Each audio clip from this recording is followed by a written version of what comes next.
Bienvenidos a todos a esta novena sesión de estudio para la preparación del examen PMP, ¿sí?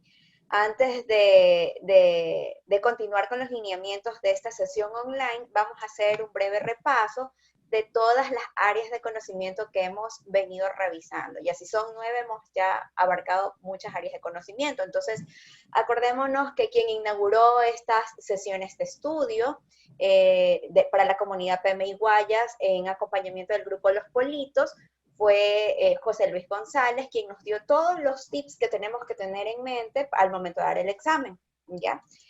Luego de eso vimos nuestra área de conocimiento del alcance con Jorge Hoyos, nuestro invitado desde el país vecino Perú con la gestión del cronograma, Marlon Nevado. También revisamos lo que fue la gestión de costo con Oscar Siles, que nos acompañó desde Bolivia y nos hizo un bonito regalo de todo ese mapa de interconexión de las áreas de conocimiento, ¿no? Con los procesos del PMBOK. Luego de eso tuvimos a nuestro invitado Fernando Padilla, quien nos dio la gestión de la calidad. Luego tenemos la dupla de oro, ¿sí? Yo siempre los molesto porque le digo que ellos fueron nuestra dupla de oro y en este caso vimos la gestión de recursos del proyecto con Gina Ruiz y Henry Loaiza, ecuatorianos también. Luego tuvimos lo que fue la gestión de comunicaciones con Irwin Franco y la semana pasada tuvimos una maratónica de estudio con el área de conocimiento de riesgos con Giselle Guardado, que nos dejó mucha información y realmente estuvimos bastante enganchados con los conocimientos que ella nos dio, ¿no? El día de hoy, en esta novena sesión de estudio, para este examen PMP, tenemos a nuestro invitado Milton Bojorque, quien es ingeniero civil con mención en gerencia de construcciones, máster en dirección de empresas constructoras inmobiliarias, máster en dirección de proyectos y docente universitario de la dirección de proyectos. También cuenta con las certificaciones de PMP, PMI, RMP y SFC. Estamos muy agradecidos con Milton de que el día de hoy vaya a compartir todos sus conocimientos con la comunidad de PMI Guayas con respecto al área de conocimiento de adquisiciones. Una vez más, agradecemos a Milton Bojorque por acompañarnos y brindarnos todos sus conocimientos y esos tips para todos nosotros que estamos ansiosos de dar ese examen y también ser certificados PMP. Te agradecemos que estés con nosotros, el set es todo tuyo. Milton, bienvenido. Muchas gracias, Claudia. En realidad es un gusto para mí poder compartir con ustedes. Y se nota la diferencia del público. Apenas entré ya recibí unas buenas bienvenidas, un par de bromas. Entonces me encanta conversar con gente de Guayaquil, de la costa. Espero poder transmitirles algo de lo que pude aprender en mi proceso de certificación. Por favor, siéntanse en toda la libertad de interrumpirme. No quiero que esto sea una charla solo de mi parte, quisiera que sea una conversación. Cualquier pregunta es bienvenida en cualquier momento. Sin más preámbulo, voy a iniciar compartir la pantalla. Bien, hemos llegado ya casi al final del camino de la preparación. De acuerdo a los exponentes que vi que han estado con ustedes, me imagino que su preparación debe ser una de las mejores, así que esa certificación ya está a la vuelta de la esquina. Primero un par de imágenes y quisiera contarles lo que me pasó una vez con un project manager de la ciudad de Quito. Él me comentaba que tenía agendada una reunión con un proveedor. Este proveedor no llegó, como vemos en la foto a la izquierda, no llegaba media hora, 45 minutos y nunca llegó. Los mensajes no eran contestados.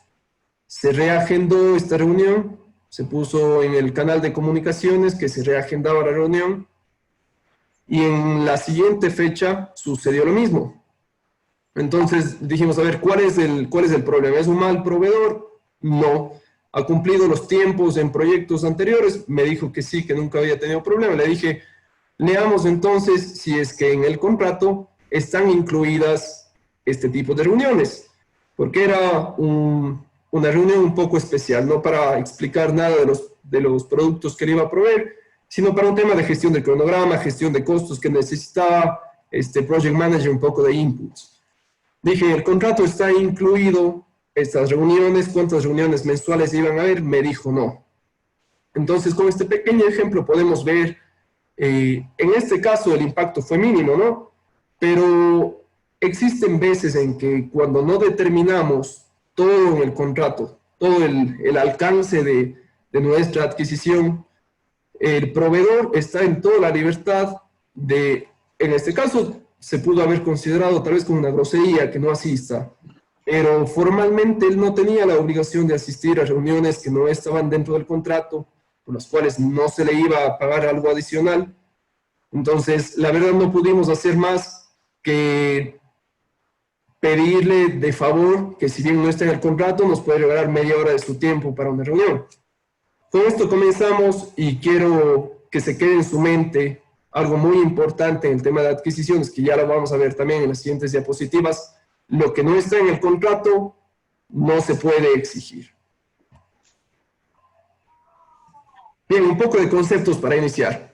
Súper concreto en esta exposición. Quiero darles no un volumen grande de información, sino algunas pautas, algunos consejos específicamente para el examen PMP. Entendamos que son adquisiciones. Básicamente es un proceso formal para obtener bienes y o servicios. Ese es, en pocas palabras, en menos de 10 creo, que es el tema de adquisiciones. Proceso formal, pongamos énfasis en el tema de formalidad para obtener bienes y o servicios. En esta área de conocimiento tenemos 3 procesos. Planificar la gestión de adquisiciones, que está en todas las áreas, las 10 áreas de conocimiento, efectuar las adquisiciones y controlar. Tenemos 3 grupos de procesos que entran en esta área del conocimiento, nos estarían faltando el grupo de procesos de inicio y de cierre. Acordémonos de esto. Poco a poco tenemos que irnos familiarizando con los 49 procesos y recordar cosas como estas, por ejemplo, que en el área de conocimiento de adquisiciones no tenemos ningún proceso del grupo de inicio ni de cierre, podría ser un buen tip. Bien, ¿cuál es el rol en la gestión de adquisiciones? Aquí les he puesto, están bastante palabras en inglés y no porque quiera yo exponer mis conocimientos en inglés, sino porque a veces es un poco más fácil entender el tema de los conceptos, de las preguntas en inglés. Acordémonos que el examen es con ayuda en español. Entonces, tenemos la pregunta redactada en inglés y tenemos nuestra traducción. Si es que entendemos el inglés, yo creo que sí sería una ventaja. No nos desanimemos las personas que no manejamos el inglés al 100%, más bien pongamos énfasis en estos últimos días para aprender, como ahora les coloco en esta presentación, algunas de las palabras importantes en inglés. Procurement Management, gestión de las adquisiciones. No se trata del papel que juega un abogado o una oficina especializada en contratación. Estamos hablando del rol específicamente del Project Manager. Ahora, ¿por qué hago esta comparación con un abogado o con una oficina especializada? Nosotros no tenemos que ser los mayores expertos en el tema de contrataciones, de adquisiciones, de manejo de contratos al pie de la letra, pero sí tenemos que tener al menos estas 3 habilidades que les redacto en la parte baja. Un Project Manager tiene que poder o estar en la capacidad de ayudar a crear, leer, creo que es la parte más importante y ahora vamos a discutir, y gestionar contratos y documentación de soporte. Vamos a ayudar a crear. Algunas veces los Project Managers somos considerados todólogos. Ayudar a crear a veces va a ser un poco más allá de lo que las palabras nos dicen. Probablemente nos toque crear la mayoría. Por eso nuestros conocimientos tienen que ser sólidos. Ahora, si es que no tenemos el conocimiento legal específicamente necesario, tendríamos que asesorarnos con lo que menciono en la parte de arriba, con un abogado o una oficina especializada. Pero tenemos que estar en la capacidad de por lo menos aportar a esta creación del contrato y de la documentación de soporte. Leer, y es la parte más importante, porque nosotros como gerentes de proyecto tenemos que leer 5 o 10 veces los contratos que vayamos a celebrar con nuestros proveedores con los vendedores y tener muy en claro todo lo que está incluido y lo que no está incluido. ¿Por qué? Lo que está incluido es mandatorio. Tenemos que hacerlo así. Por ejemplo, nosotros como compradores, digamos, no necesito esto, en realidad, señor vendedor, dejémoslo así. Acordémonos que la visión del Project Management en gestión de adquisiciones es un proceso formal. La informalidad que a veces manejamos en nuestro medio, que yo la he manejado con algunos proveedores, con acuerdos hablados, no tiene cabida en el examen de certificación de Project Management Professional. Formalidad ante todo. Tenemos que saber leer para entender qué vamos a exigir, todo lo que sea en el contrato, y también lo que no está incluido, como la reunión inicial con la historia que inicié, no estamos en el derecho de exigir. Podríamos resentirnos si es que, como en la reunión, un tema de no estamos de acuerdo en una actitud, pero no estamos en el derecho legal de exigir esto. Bien, aquí el PMBOK, perdón, un pequeño error ahí, usa el término contrato o acuerdo. Y el término global, el que abarca todos los nombres que vamos a ver aquí, es acuerdo, o en inglés también agreement. Este término involucra documentos o comunicaciones que describen relaciones internas o externas y sus intenciones. Muy bien, traduzcamos un poquito. Involucra documentos o comunicaciones. Ahí tendríamos, por ejemplo, en tema de documentos, contratos, acuerdos de niveles de servicio, órdenes de compra o memorándums de entendimiento. Vamos traduciendo las siglas que a propósito les puse en inglés. Acuerdos de niveles de servicio, Service Levels Agreement. Si es que pueden, váyanle anotando. Es muy probable que encuentren estas siglas en la descripción en inglés de las preguntas del examen. Service Levels Agreement o acuerdos de niveles de servicio, órdenes de compra o purchase orders, memorándums de entendimiento, la primera palabra es igual, memorandums of understanding.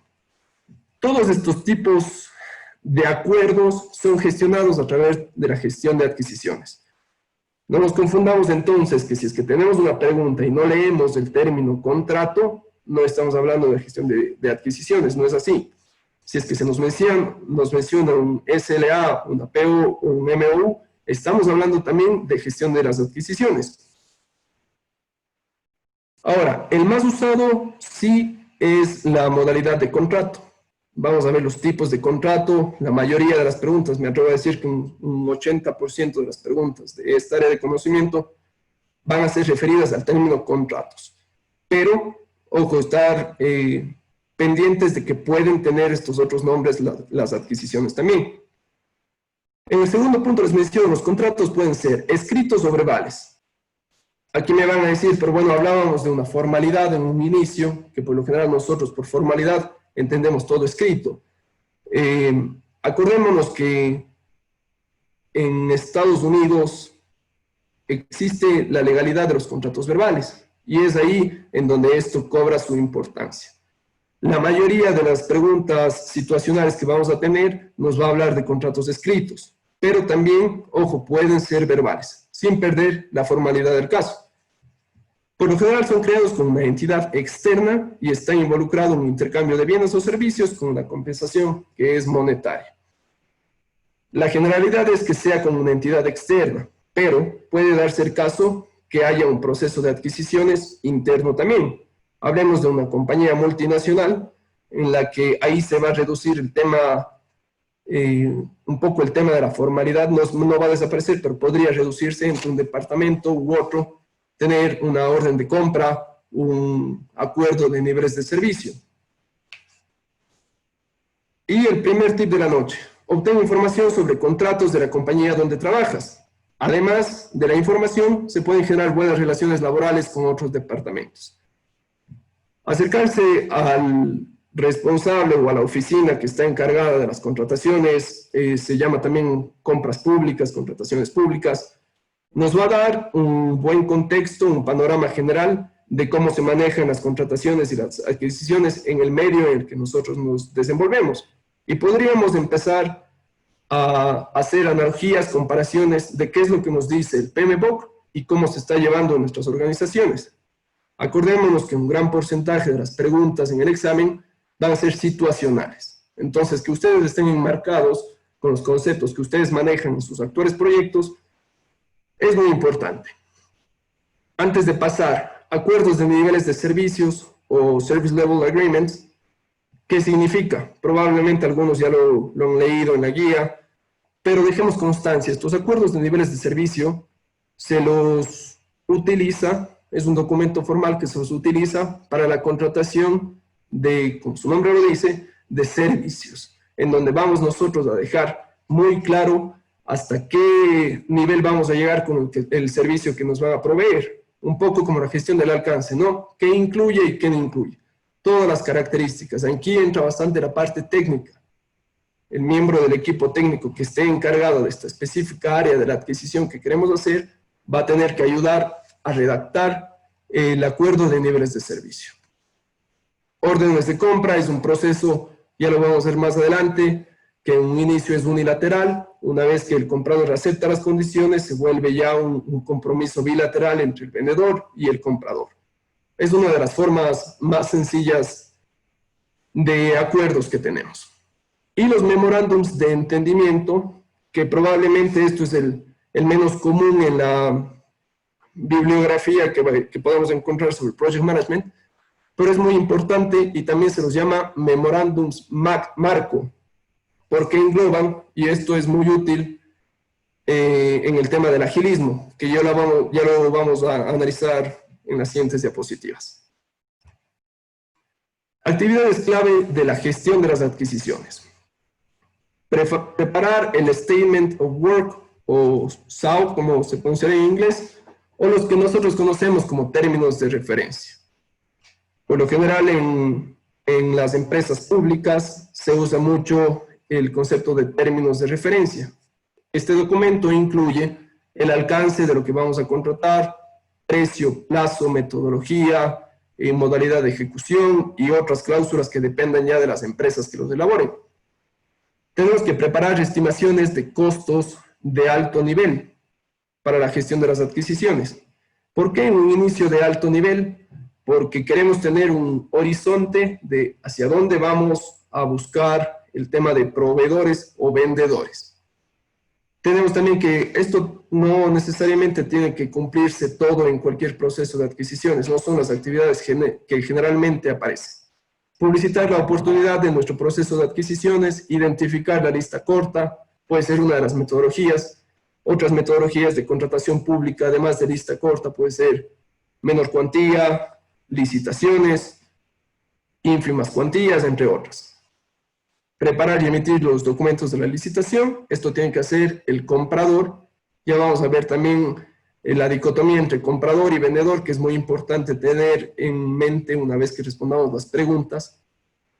El vendedor va a tener que preparar y enviar las propuestas, lo que en nuestro medio, en el sector público, conocemos como ofertas. Por lo general se envían dos sobres, una oferta con una oferta técnica y otro sobre con una oferta económica. Evaluar las propuestas, incluyendo la calidad. Ojo, no hay que enfocarse solo en el tema costo. Se tienen que evaluar las propuestas también tomando en cuenta la calidad. Aparte de evaluar los costos de las propuestas, ahí tendríamos que hacer ya una ponderación, que es lo que importa más, dependiendo de nuestras necesidades, de la situación del proyecto. Combinar calidad y precio para seleccionar al ganador. Negociar y firmar el contrato. Muy importante el tema de negociar. Y es por eso que nosotros, como Project Managers, además de todos los conocimientos sobre dirección de proyectos, nuestros conocimientos técnicos, necesitamos las llamadas soft skills o habilidades blandas. Negociar es una de ellas. Y por ser blanda no pierde su importancia. El nombre a veces como que les baja un poco de nivel, pero no es así. Quizás es una de las partes más importantes de un Project Manager, las habilidades blandas. Saber cómo negociar con un vendedor. Por lo general nosotros en nuestro medio somos bastante regateadores, pero hay que llevar esto a un proceso formal, ¿sí? No vamos a decir, bueno, si no me das esto no quiero, o encapricharnos. Es una de las reglas de de la negociación, no encapricharse porque se pierde, salen perdiendo ambas partes. Con una negociación dirigida, pensada, teniendo conocimiento antes de entrar al proceso de negociación, tratar de obtener la mayor parte de beneficios que teníamos pensados en un inicio. Esto como las actividades principales, como les mencioné, no tienen que cumplirse todas, no son mutuamente excluyentes, pueden estar todas como pueden no estarlos.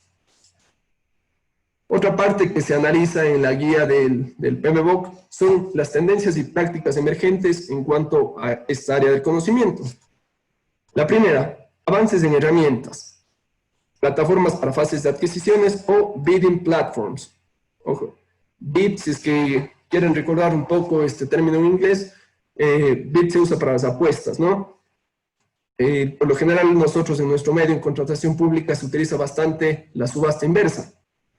Esa es una de las formas de contratación que tenemos en el país que utiliza una plataforma para adquisiciones o una bidding platform, ¿no? El sector público tiene ya su bidding platform. De cómo funciona o su validez es otro tema que no está incluido dentro de esto. Pero tenemos nosotros ya una bidding platform que funciona en la actualidad. ¿Qué más ha aparecido como práctica emergente para la gestión de adquisiciones? Una gestión de riesgos más avanzada. El contrato tiene que tener en cuenta mucho los riesgos en los que estamos inmiscuyéndonos al negociar con un proveedor o con otro. Si es que invertimos más tiempo en la gestión de riesgos, probablemente tengamos mejores resultados en el contrato. Depende mucho también ya de la experiencia con proveedores. Por lo general, un project manager que ha dirigido más de un proyecto ya sabe qué proveedores son cumplidos, proveedores incumplidos. Incluso en el sector público hay una lista de proveedores incumplidos que no están aptos para la contratación. Podríamos usar eso como una guía inicial. Los cambios que se dan en los procesos de contratación, por ejemplo, con la coyuntura que estamos viviendo ahora, ninguna de las ofertas en el sector público se entregan de forma física, o la mayoría no se entregan de forma física. Ahora estamos recibiendo ofertas en correos electrónicos por lo general, o plataformas que nos permita cargar datos. Tecnología y relaciones de los interesados. Esta reunión que estamos teniendo es una de las prácticas emergentes que ha aparecido por esta pandemia y que también nos sirven.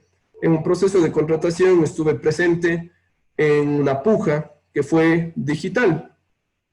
En el sector privado, que es un poquito más permisiva, estuvimos reunidos y la puja se hizo de forma digital. Son prácticas emergentes que están ocurriendo y que nos afectan a esta área de conocimiento también. Y las llamadas contrataciones a prueba, que tendríamos que nosotros sopesarlo con la parte legal también, especialmente si estamos en el sector público. Dos consideraciones para entornos ágiles y adaptativos, que es el futuro a lo que se dirige las nuevas versiones de la guía PMBOK y a donde se dirige los nuevos congresos, las nuevas ponencias, todo en cuanto a dirección de proyectos va hacia el agilismo o hacia las metodologías híbridas. La primera, se usan servicios de vendedores específicos para ampliar el equipo de proyecto. Traducido, en el tema del agilismo no tenemos el tiempo que tenemos con metodologías tradicionales para la selección del proveedor, calificación de ofertas, negociación y contratación. ¿Qué hacemos entonces? Tenemos ya una base de datos de vendedores probados, conocidos, que tengan una cierta reputación en el mercado, con la que podamos realizar nuestros procesos de adquisiciones. Segundo, un contrato maestro de servicios o Master Service Agreement puede describir la relación general con el trabajo iterativo que va a estar descrito en anexos. Este contrato maestro de servicios son como las reglas generales para los futuros procesos de contratación. Es decir, a ver, firmemos con el proveedor inicial antes de iniciar un proyecto. No voy a firmar todavía, no sé cómo va a ir el alcance de mi proyecto. No sé específicamente qué voy a contratar, pero lo que voy a hacer es un contrato maestro. Las reglas del juego para futuras contrataciones, adquisiciones, las vamos a hacer de esta forma, con este tipo de negociación, probablemente con un margen de precios adaptado al mercado, es decir, reglas generales que nos sirvan, que nosotros tengamos como un pequeño seguro para saber que las futuras contrataciones no se van a caer y no dañar el proceso del agilismo.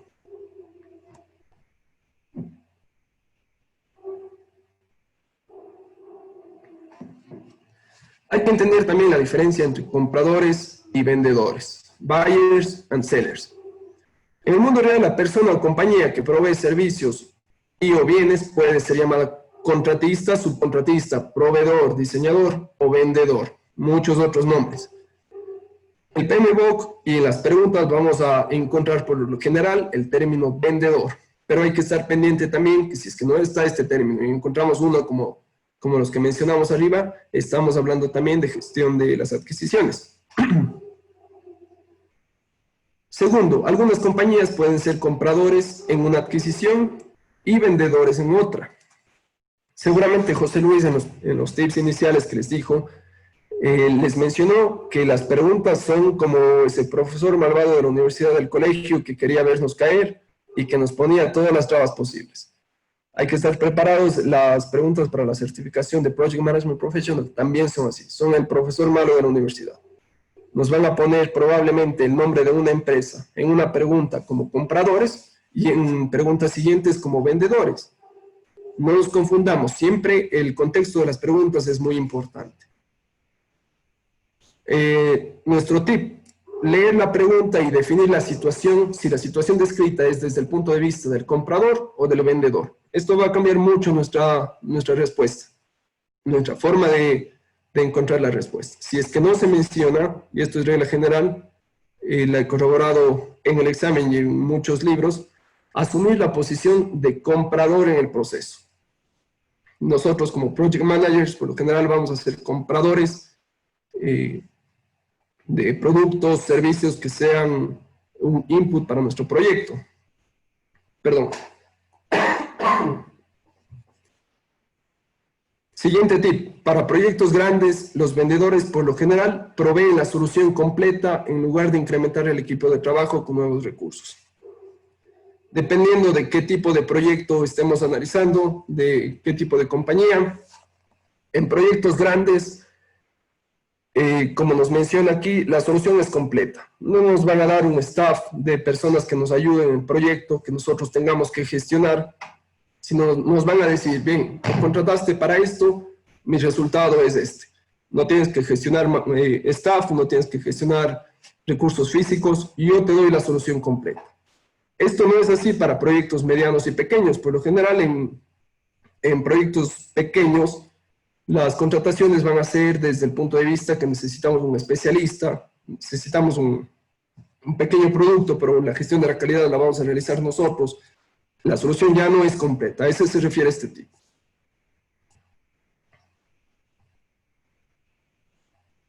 Bien, reglas generales. Esto es muy importante. Quizás lo que más nos sirva memorizarnos de estas diapositivas para nuestro examen de certificación. La primera, los contratos requieren formalidad, lo que ya conversamos. Sustento físico o digital de las transacciones. Siempre en las preguntas enfoquémonos a que si es que tenemos que dar una respuesta a un proveedor, estamos en un proceso de negociación, tenemos que generar nosotros un sustento físico, sea un documento firmado o un correo electrónico, por ejemplo, con aceptación del proveedor de cualquier cambio que se haya requerido. ¿Que puede ser acompañado con una comunicación verbal? Sí, pero no es mutuamente excluyente. Si es que existe la comunicación verbal, no significa que ya no necesitamos la formalidad del sustento físico digital. La comunicación verbal es opcional. La formalidad no es opcional en la gestión de las adquisiciones. Segundo, los requisitos de gestión del proyecto y producto deben estar específicamente incluidos en el contrato. Como en el primer ejemplo, en la primera historia, la reunión para obtener inputs en temas de cronogramas y presupuestos es un requisito de la gestión del proyecto. Probablemente yo no necesito eso para el correcto funcionamiento de mi producto, pero sí para la gestión de mi proyecto. Yo necesito que el proveedor se reúna conmigo y me diga o me mencione temas de stock, de logística, entre otras cosas. Esto tiene que estar incluido en el contrato de la adquisición. ¿Qué más podría estar como requisito de gestión del proyecto? Participar en los canales de comunicación con cierta frecuencia, alimentar de información a algunos stakeholders, por ejemplo. Todo esto tiene que estar específicamente detallado. Tercero, si es que no está en el contrato, solo se puede requerir a través de una orden formal de cambio al contrato. No podemos, como en algunas veces yo he negociado con algún proveedor. Mira, esto no habíamos pactado, pero voy a tener futuros proyectos y si quieres que te contrate, ¿qué te parece si es que me das esto? O cambiemos, no me gustó mucho este producto inicial, cambiémoslo por este que tiene el mismo valor. No nos afecta en nada. Eso no existe en el Project Management. Tenemos que cambiar esa mentalidad, un poco cambiar esa cultura de informalidad.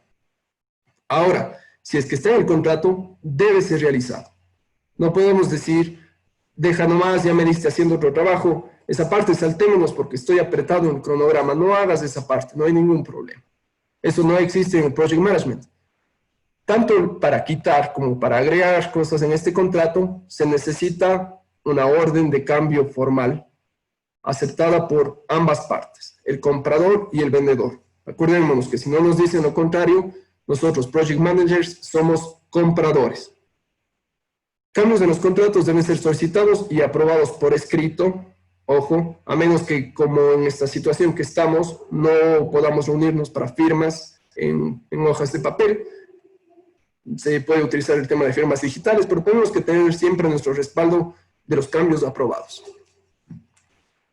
La última regla, el contrato tiene consecuencias legales en caso de incumplimiento. Siempre tiene consecuencias. Muchas de las preguntas de la certificación van orientadas a qué se debería hacer si es que existe un mal comportamiento de un proveedor. Nuestra respuesta tiene que estar orientada hacia las consecuencias de incumplimiento, hacia las multas que estén estipuladas en el contrato.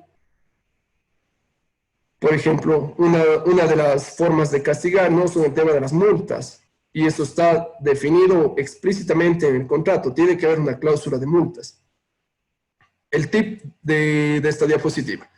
Una gran cantidad de preguntas son escritas por personas de Estados Unidos, en donde la formalidad de los contratos es mucho mayor que en nuestro país. Ten en mente un enfoque netamente formal. Me acuerdo muy claro, una de las preguntas en mi examen de certificación decía que para la firma de un contrato de un proyecto multinacional solicitaban en uno de los países de la empresa que se dé dinero para que se agilite la firma del contrato. Y me decían, ¿no? Como el profesor Maro, el proyecto es de gran importancia para la empresa, están retrasados en cronograma, se necesita que se aceleren los procesos, tenemos que recuperar el cronograma, pero también me decía, si es que queremos lograr esto, me están pidiendo una cierta cantidad de dinero que no está estipulado en las leyes. La respuesta, obviamente, nosotros tenemos que enfocarla. No digo que en nuestro país seamos todos corruptos, pero a veces sí se escucha eso de que para gestionar, bueno, demos un porcentaje, demos una coima. Eso no tiene cabida en las preguntas de la certificación. Todo lo que a veces lo vemos aquí como común y lamentablemente es así, hay que cambiar el enfoque para responder las preguntas.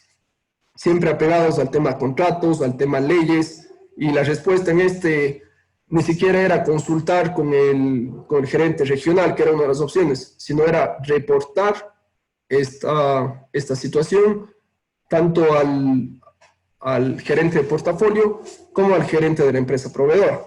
O sea, vamos a lo más drástico, ¿no? Tipos de contratación. Dos tipos, y también es importante porque de esto depende mucho las respuestas en nuestro examen de certificación. Centralizada y descentralizada. Y es muy fácil la diferencia. Centralizada, existe un departamento de contrataciones, por lo general en empresas grandes, en donde los reportes no van directamente a nosotros, los reportes de tema de adquisiciones, sino van a un gerente de contrataciones o procurement manager, quien maneja contratos de varios proyectos en forma simultánea. Después de esto, quiero que vayan pensando, una vez que terminemos esto, para que alguien me ayude, con cuáles serían las ventajas y desventajas de una contratación centralizada.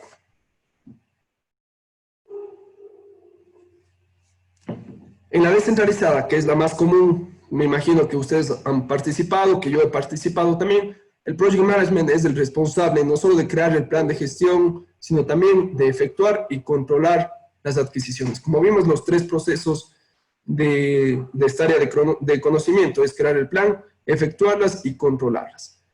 Ahora, en una contratación centralizada no significa que el Project Manager tiene que deslindarse de estas actividades, pero sí no se tiene el control completo, los procesos son llevados a cabo por parte de este departamento y también la información no va a llegar de primera mano a nosotros. Tendremos que solicitar, tendremos que pedir que necesitamos una adquisición, un proceso de adquisición y dejar que el departamento lleve a cabo bajo nuestro control, sí, bajo nuestra presión también.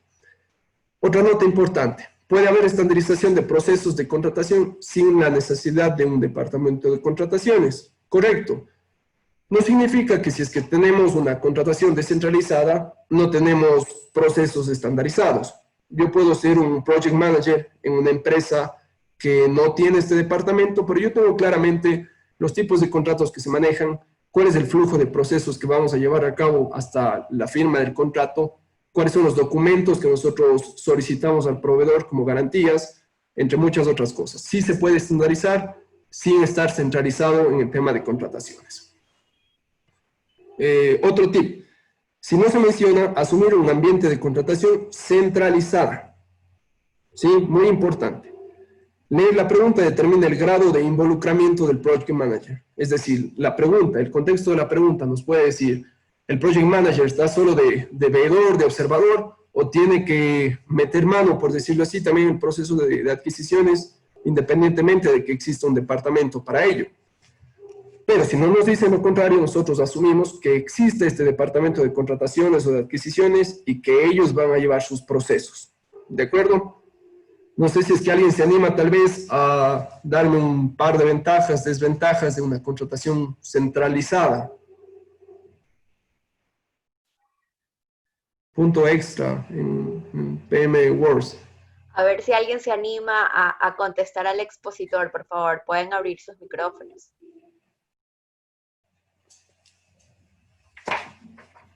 ¿Cuál era la pregunta? La pregunta son encontrar 2 ventajas y 2 desventajas de una contratación centralizada en dirección de proyectos.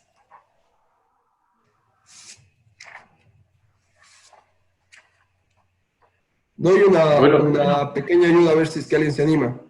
Sí, bueno, pues las ventajas de una contratación centralizada en la parte de proyectos principalmente considero es que el nivel de detalle, ya que hay un gerente de adquisiciones y un equipo de adquisiciones específico para aquello, el nivel de detalle es bastante amplio, ¿no? Y el director de proyectos tiene en quién apoyarse.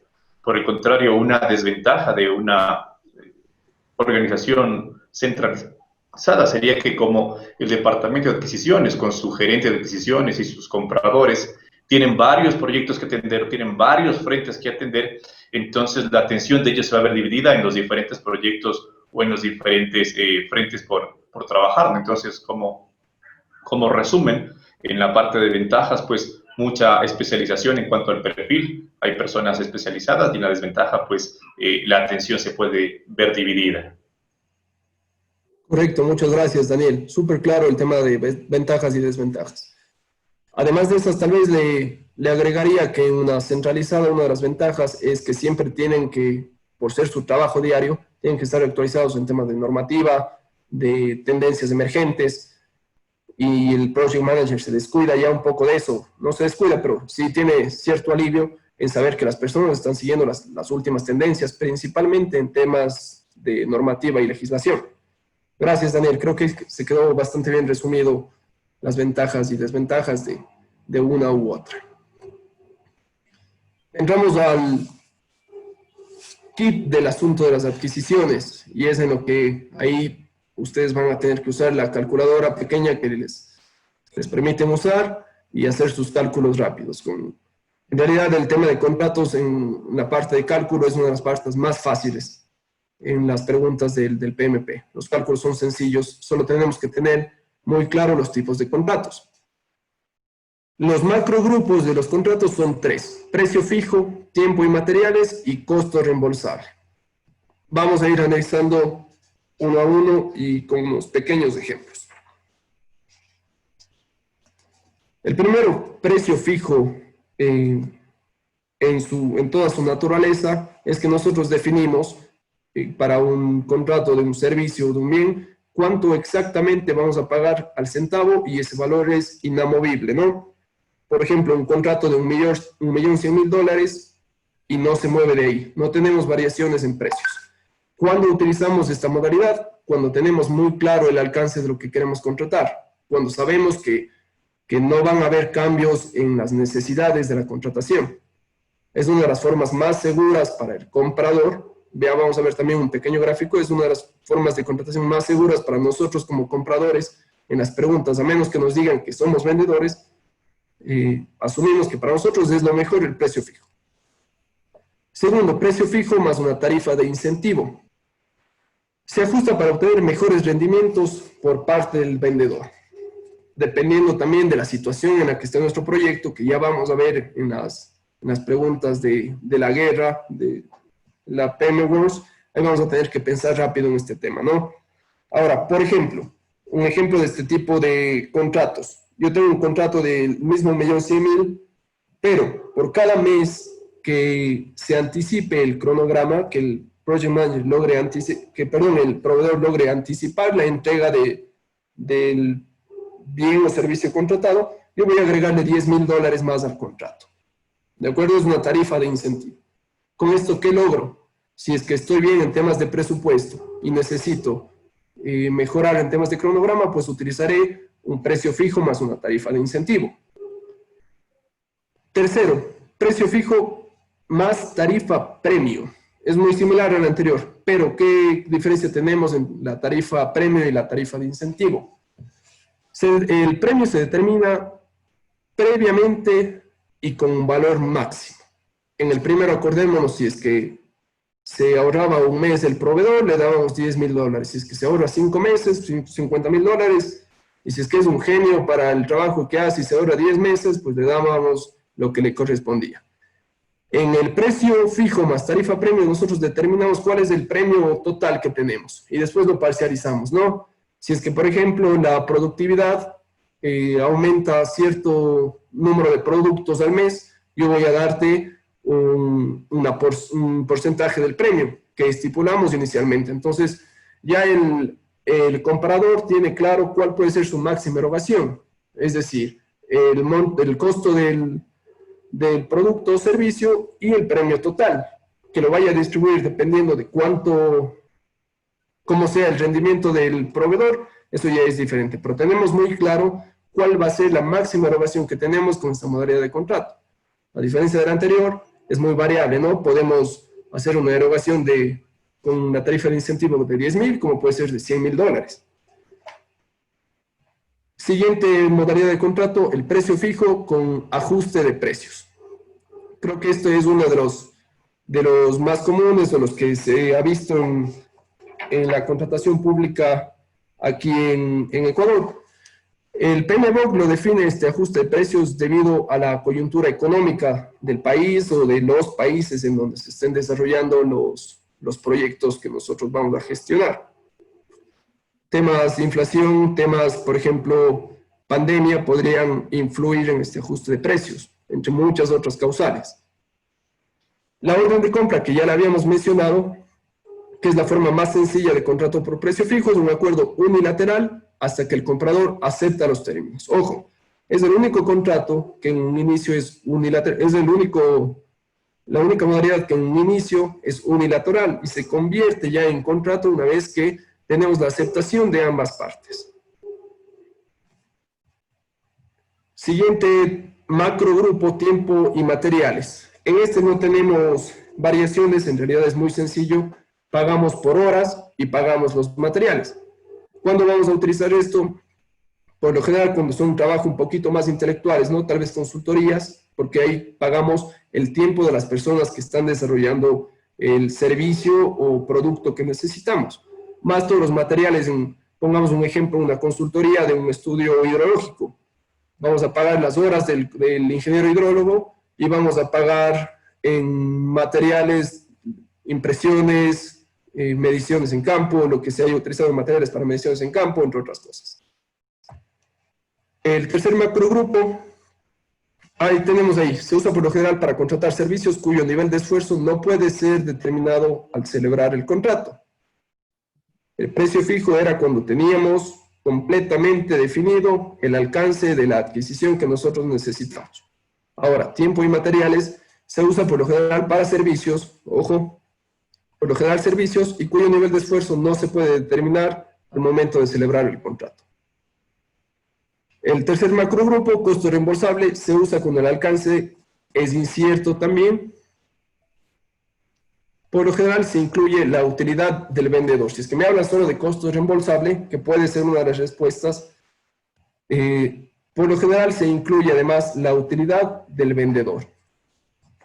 En la primera subdivisión de costo reembolsable, contrato de costo, es decir, yo solo pago, aquí obvio, el tema de la utilidad, y yo pago cuánto le costó al proveedor sin utilidad, sin márgenes, sin porcentajes del costo, y por eso mencionamos que aquí, por lo general es para una organización sin fines de lucro, que puede ser el caso que nos pregunten que somos project managers para un determinado proyecto que no tenga fines de lucro.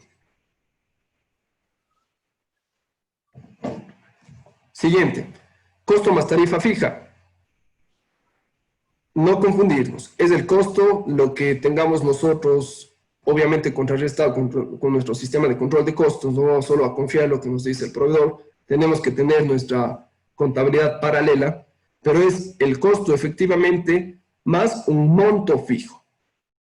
Este monto tiene que ser en dólares, ¿sí? No puede ser un porcentaje, esto es otra modalidad. Costo más tarifa fija es un monto. Si yo tengo un contrato de 100,000 más mi tarifa fija de 5,000, 10,000 dólares, ese será el valor total de la adquisición. Costo más tarifa de incentivo. Un poco parecido a lo que veíamos de precio más tarifa de incentivo. Ahora nos dice, el vendedor obtiene un porcentaje de los ahorros o pérdidas en comparación a un precio objetivo.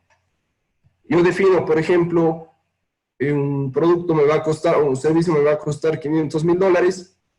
Digo, bien, este es mi target price, mi precio objetivo.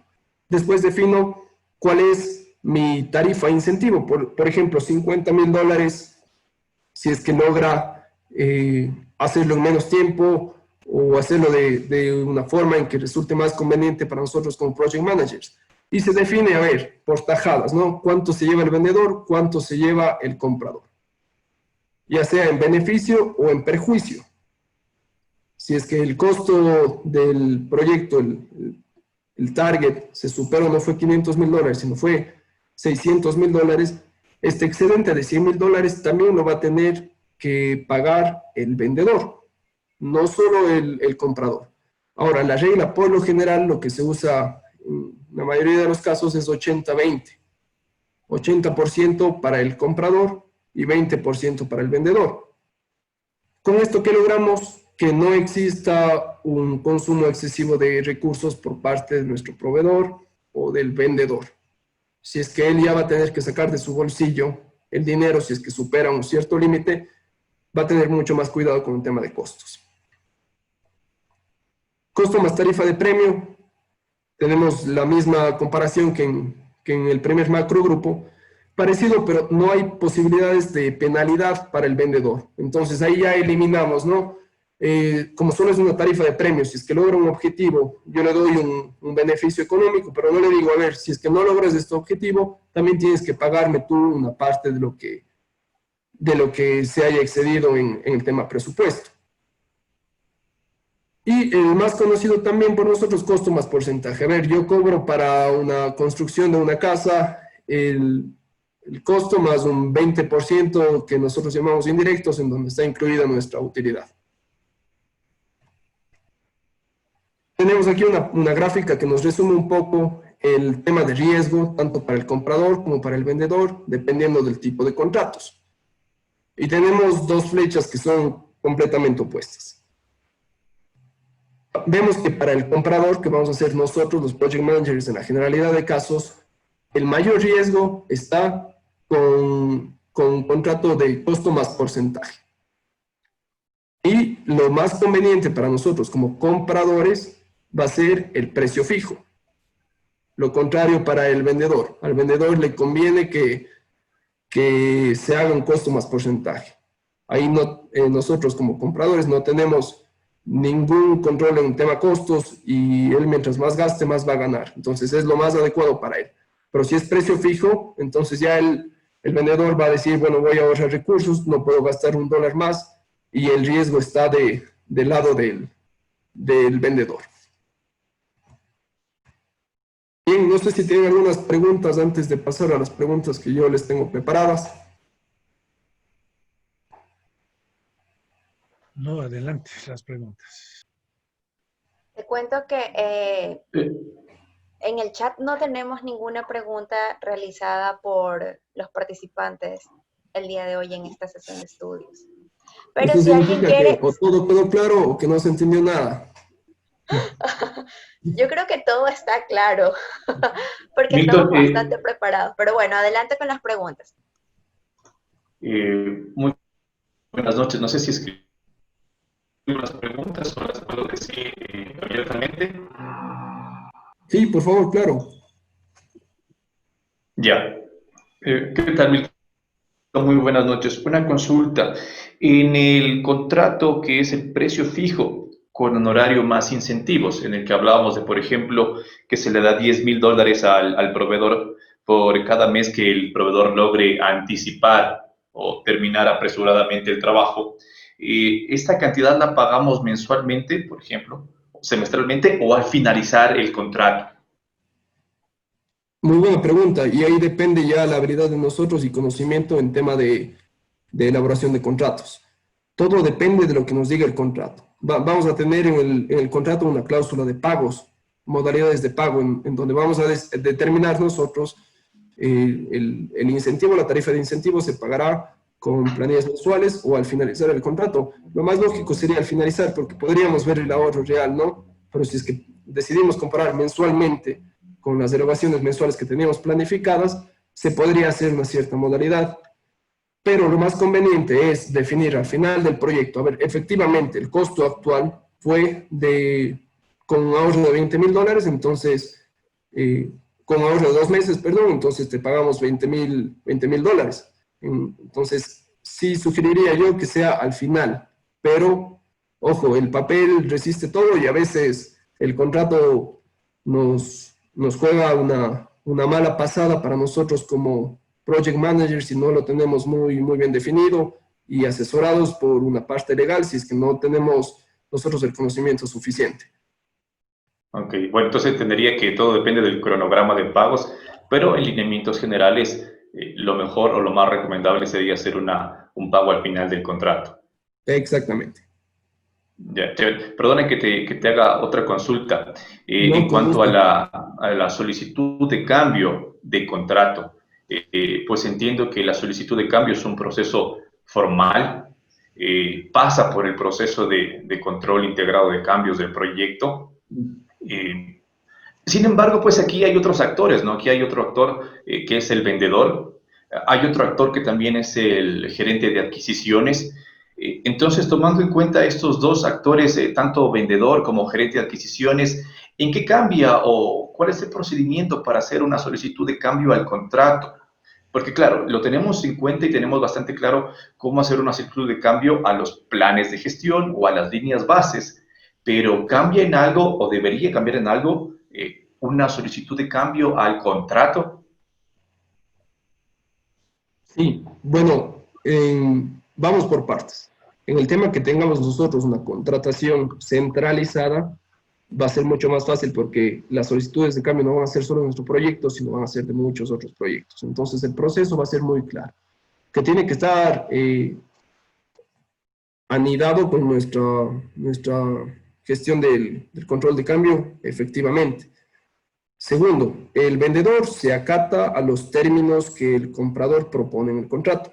Él puede sugerir, puede hacer observaciones, pero al final la seguridad tenemos que tener nosotros como project managers, como compradores.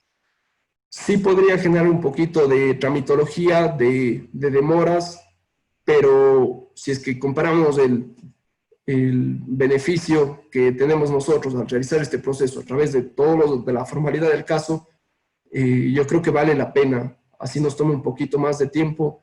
Podríamos ver nosotros como Project Managers formas de agilizar, anticiparnos a estas solicitudes de cambio y mantener un buen canal de comunicaciones con el gerente de adquisiciones y agilizarlo un poco, pero vale la pena.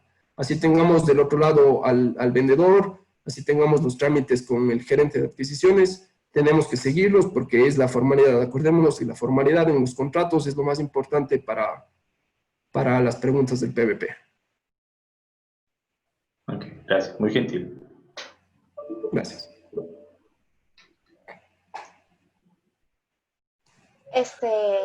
Milton, tenemos unas preguntas en el chat. Una de ellas dice, ¿qué tipo de contratos de servicios recomiendas por reparación de maquinarias industriales? Esta pregunta la hace Oscar Carrasco. Perfecto, analicemos un poquito el contexto. Estamos hablando primero de un servicio, no de un bien. Segundo, quisiera saber si es que la reparación de esta maquinaria es cierta, puede ser tal vez un mantenimiento preventivo o un mantenimiento correctivo, depende de qué estemos hablando. Por lo general, las maquinarias no van a comportarse como un relojcito perfecto que al tal kilometraje se nos daña o después de que el horómetro pase un cierto nivel, justo se nos va a dañar ahí, ¿no? Tendríamos con esto una primera premisa de que no tenemos completamente definido el alcance o lo que va a estar dentro de nuestro contrato. Por lo que precio fijo no va a ser una opción, al menos para el tema del vendedor. Lo que yo sugeriría en este tipo de casos, en que nosotros tenemos repuestos estandarizados, podemos averiguar costos en el mercado, tenemos precios de mano de obra de mercado también, un costo más porcentaje con un correcto control, con una contabilidad paralela de los costos del proveedor.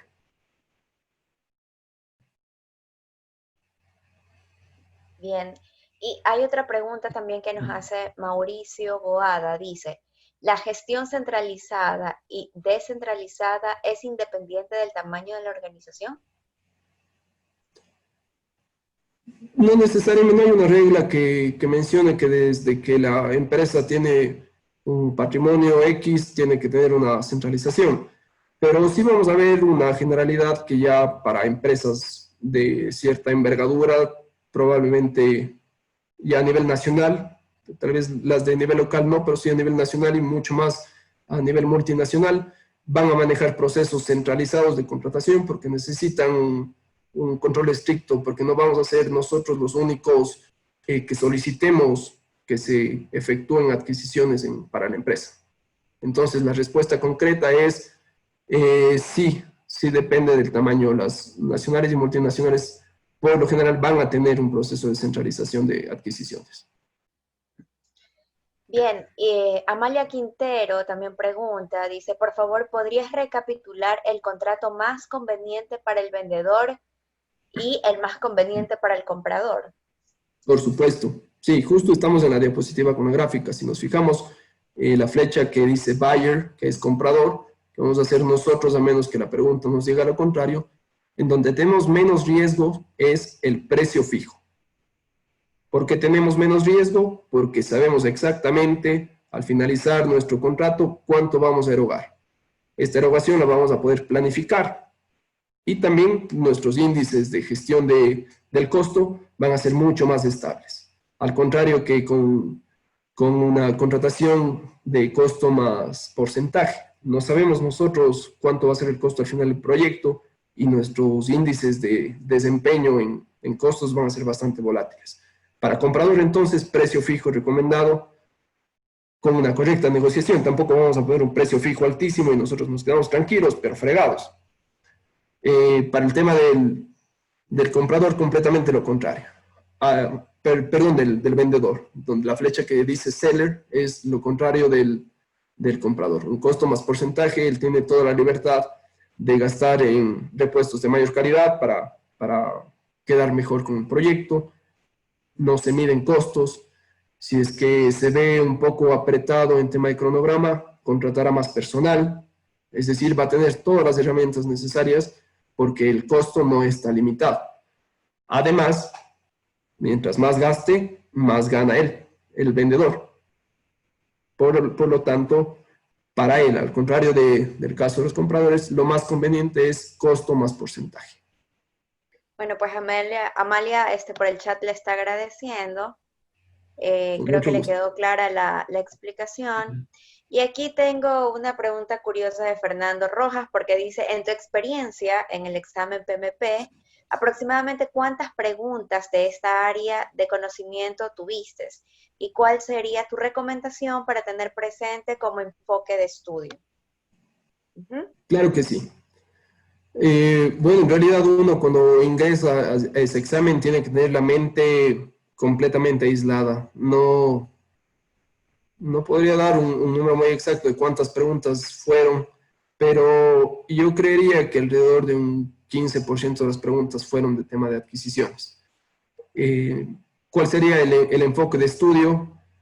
Pues mantener un balance entre la lectura, entre los simuladores que ayudan bastante.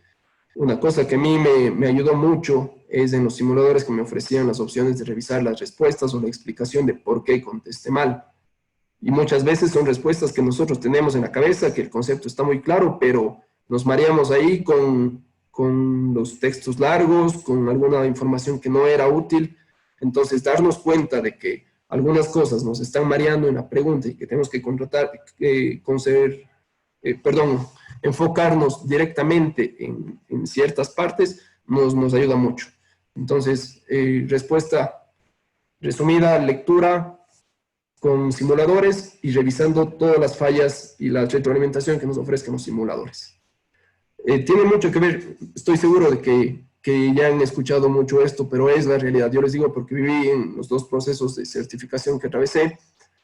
Primero dormir temprano la noche anterior, comer liviano, levantarse con la anticipación suficiente para poder ir al baño, darse una ducha y que en el momento del examen no nos moleste, pero absolutamente nada.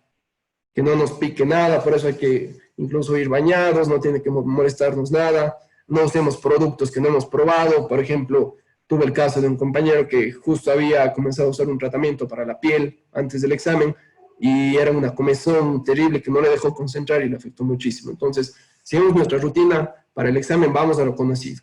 ¿Qué comida no me hace mal? ¿Con qué desayuno yo me siento bien, ligero, no tengo molestias del estómago por 4 horas? Y también les recomiendo tomarse un respiro, al menos un respiro en la mitad del examen. Se pierde un poquito de tiempo, pero se gana mucha lucidez. Gracias, muy buen consejo, sobre todo porque ahora los exámenes son online, ¿no? Uh-huh.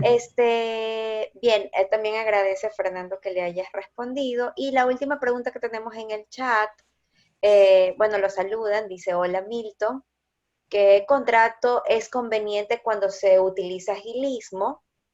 Este tipo de contrato, ¿a cuál de las dos partes convendría? Nos pregunta Cristian. Ya, bueno, ¿a cuál de las partes convendría? Depende de qué enfoque nosotros estamos usando, si estamos desde el punto de vista comprador o vendedor. Para el tema del agilismo, además de una correcta selección del tipo de contratos, nosotros tenemos que realizar lo que mencionamos antes. Voy a poner acá. Es un MSI, un contrato maestro de servicios. Indispensable. Ahí se obtienen las reglas de juego para los siguientes contratos. Entonces, no puedo dar yo una respuesta específica porque en el agilismo es todo tan cambiante que no vamos a hacer todo con un solo tipo de contrato. Pero sí tenemos que tener muy bien definido un contrato maestro de servicios. Después, nosotros como compradores, como project managers, vamos a apuntar a lo que nos ofrezca menos riesgo, que sería el precio fijo. Sí, eso ya depende de la negociación. Pero lo principal es el contrato maestro. Bien, creo que hemos cerrado ahí las preguntas que tenía el público a través del chat de Zoom. Vamos a pasar a la siguiente parte de la sesión con las preguntas, ¿no? Las preguntas que usted nos va a colocar en pantalla y nosotros vamos a proceder a mostrar las votaciones en conjunto con Paul y el grupo de los pueblitos Ya esta dinámica la conocen nuestros asistentes. Ellos, vamos a hacer que alguien del público la lea, procedemos a responder en un minuto y procedemos luego a revisar cuál es la respuesta correcta, ¿ya? Perfecto. Bien, vamos a ver aquí si se entendió todo o no se entiende nada. Por favor, en la pregunta larga, tómense un poco más de tiempo para leer. Además de saber leer contratos, como Project Manager, hay que saber leer las preguntas de la certificación. Entonces, tómense su tiempo, lean detenidamente. Ok, vamos a hacer participar a los asistentes, ¿no? De pronto ahí, Elena Montero, por favor, léanos la primera pregunta. Buenas noches. Pregunta, ¿el propósito de un contrato es distribuir entre el comprador y el vendedor una razonable cantidad de, ¿qué de lo siguiente? Incentivos, premios, riesgo, responsabilidad. Bien, entonces vamos a activar las votaciones. Compartiendo los resultados, vemos que el 48% votó por la respuesta C. Sí, correcto. Efectivamente, la respuesta C, riesgo, es la respuesta correcta. Vamos con la segunda que obtuvo mayores resultados, que es responsabilidad, y expliquemos por qué no es esa respuesta. El propósito de un contrato es distribuir entre el comprador y el vendedor una razonable cantidad de, ¿qué de lo siguiente? ¿Por qué no responsabilidad? Porque siempre en un contrato el comprador se libera de la mayor cantidad de responsabilidad. Entonces no tenemos que distribuir el tipo de contrato, no tiene la función de distribuir responsabilidad. La responsabilidad está por parte del vendedor, que cumpla lo que tiene que, el alcance del contrato, y la responsabilidad del comprador es pagar el monto acordado. Entonces no hay mayor ciencia en la distribución de responsabilidad. Eso está específico independientemente del tipo de contrato que manejemos. Ahora, el riesgo, como habíamos visto en la última gráfica, sí se tiene que distribuir. Es muy difícil que el comprador acepte un costo más porcentaje, y es muy difícil que el vendedor acepte un precio fijo. Entonces, tenemos que distribuir ahí el riesgo y hay que saber negociar. Perfecto. A ver, vamos con la siguiente pregunta. De pronto, Jorge León, que nos ayude leyendo, por favor. Hola, ¿qué tal, Politos? Una gran noche y también felicitaciones a Milton Gracias. también. Ok, vamos a leer. Paul está planificando subcontratar una porción del trabajo para el proyecto Robots. Aunque se le ha instruido sobre mantener un presupuesto reducido, él sabe que el trabajo es bastante técnico y puede requerir algunos recursos muy calificados y costosos. El proyecto es de alto perfil para la compañía y si él es capaz de entregarlo dentro del presupuesto, estará en posición de recibir un ascenso. ¿Cuál de los siguientes tipos de contrato podría ser de menor riesgo para el proyecto? Ahí imagino usamos la gráfica que nos dio al final el compañero. Y voy a compartir los resultados, ¿sí? La respuesta que ha quedado con mayor votación, con el 76%, es la respuesta C, precio fijo. Ya, perfecto. Efectivamente, la respuesta C es la correcta. Esta pregunta, para las personas que contestaron bien, tiene algunos otros méritos que el entendimiento mismo. ¿Por qué? Tenemos un párrafo de 5 líneas en donde hay mucha información que nos puede confundir. ¿Cuál es el kit o el tip que les doy para este tipo de preguntas? Una vez que hagamos una lectura rápida de contexto, enfoquémonos en la pregunta. La pregunta nos dice, ¿cuál de los siguientes tipos de contrato podría ser de menor riesgo? Ojo, ahí está lo más importante, de menor riesgo para el proyecto. Acordémonos, si es que no nos dice nada la pregunta, nosotros estamos comprando. Nosotros somos los compradores. Y si nos acordamos de la gráfica, para un comprador, el menor riesgo estaba en el precio fijo. También el mérito, además de enfocarnos en la pregunta, es eliminar la información que no nos sirve y que nos puede confundir. Nos habla sobre un posible ascenso, pero esto es muy secundario ante el bienestar del proyecto, ¿no es cierto? siempre lo principal para un project manager es el beneficio, el bienestar, el cumplimiento de los objetivos del proyecto. El ascenso sería secundario. Una vez, si es que logramos cumplir los objetivos del proyecto y también el tema del ascenso, pues qué mejor, pero es muy secundario la entrega del bienestar del proyecto.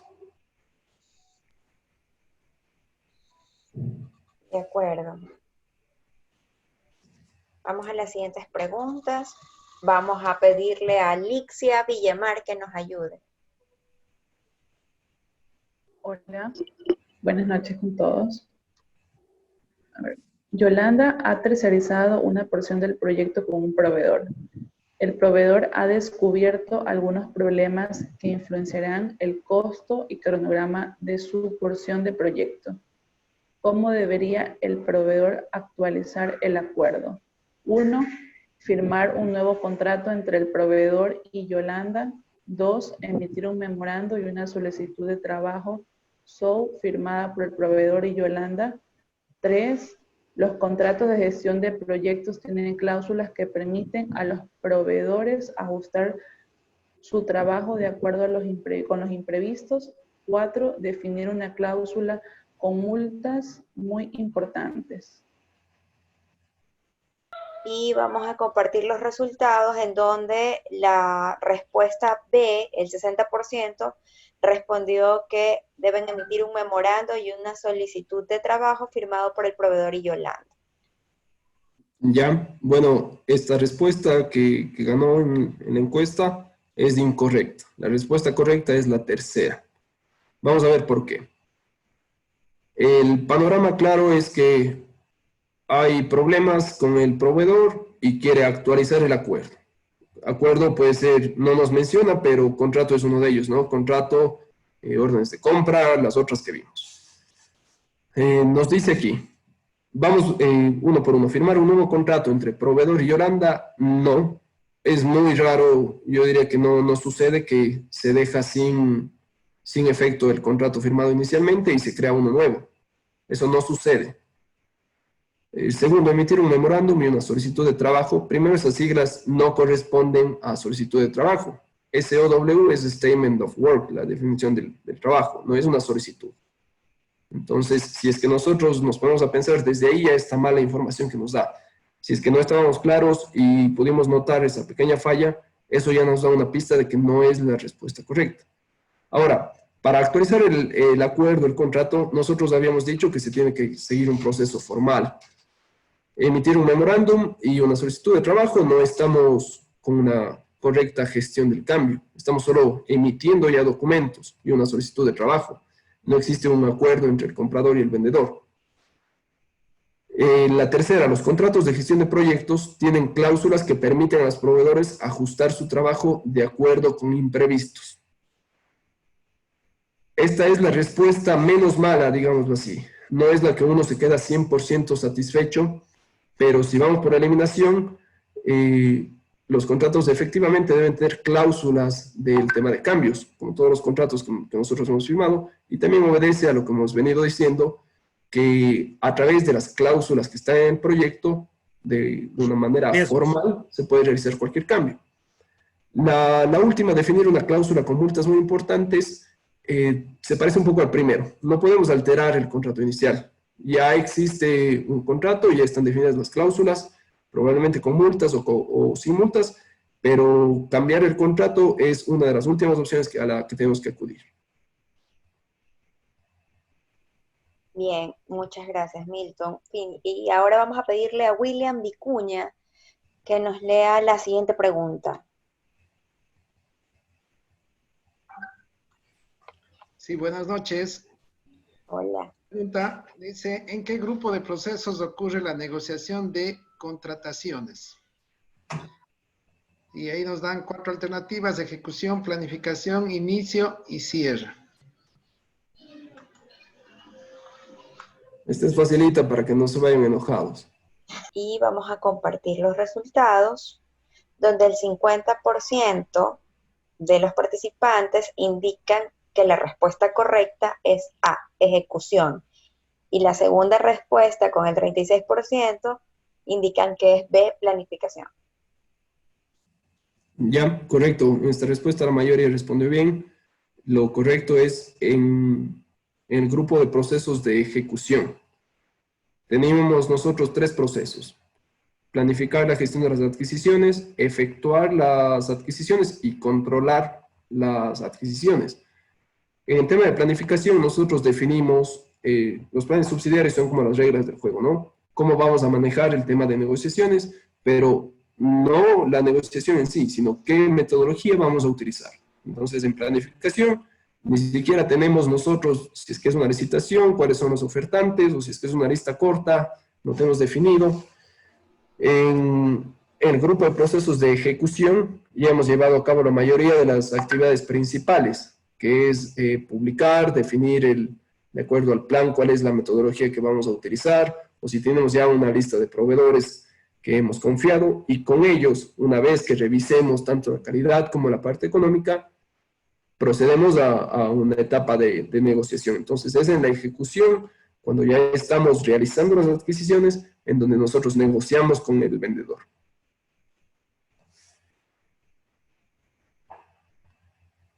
Bien. Buenas noches con todos. Para nosotros es muy gratificante reunirnos viernes a viernes. Igualmente creo que ya vamos haciendo algo de amistad, hermandad con todos. Y bueno, ante todo, gracias una vez más por estar aquí.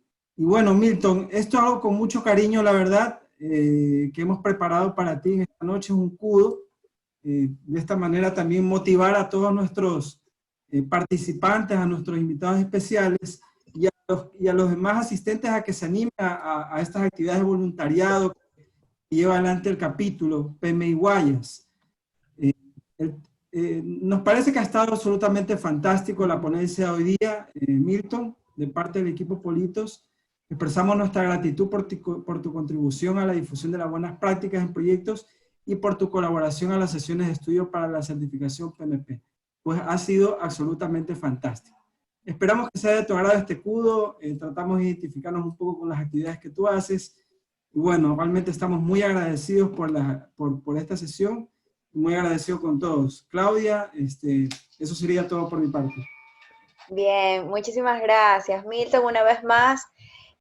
La comunidad PMI Guayas, en conjunto con el grupo de los Politos, te agradecemos, expresamos nuestra profunda gratitud por haber dedicado el día de hoy, viernes, esta sesión de estudio con nosotros, ¿no?